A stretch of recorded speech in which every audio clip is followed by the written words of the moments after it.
La persécution constitue pour le disciple une perpétuelle occasion de pardon. Matthieu 7, 1, 5.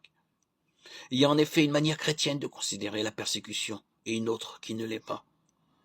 Cette dernière consiste à voir dans le persécuteur un pécheur, un homme qui se trompe.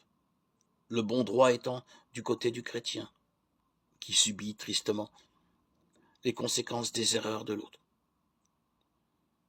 Le pardon, dès lors, n'apparaît que sous l'aspect d'une obligation morale, difficile, héroïque, plaquée sur la vie, une affaire de pure volonté.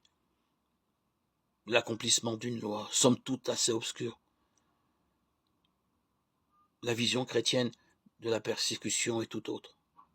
La persécution apparaît pour le disciple comme une exigence, une conséquence inéluctable de la foi et de la mission chrétienne.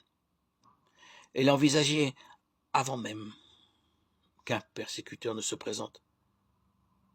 Le disciple sait qu'il ne peut pas ne pas être affronté à la contradiction. Celle-ci n'est donc pas d'abord le fait d'un homme en particulier, mais la condition de vie de celui qui met ses pas dans les traces du Christ. Qu'importe alors que la persécution se manifeste à travers tel homme en particulier. Celui-ci n'est-il pas lui-même dépassé par le fait de la contradiction nécessaire dans laquelle il n'est qu'un acteur secondaire? Le pardon dont il bénéficie vient dans la foulée de cette vision de foi. Ainsi, la persécution est-elle une permanente pédagogie du pardon? Le disciple ne considère pas le persécuteur en tant que fautif, mais la persécution en tant qu'elle fait partie de sa vocation de chrétien. D'où une attitude de pardon presque spontanée. Il est, bien sûr, facile de décrire ce tableau idyllique.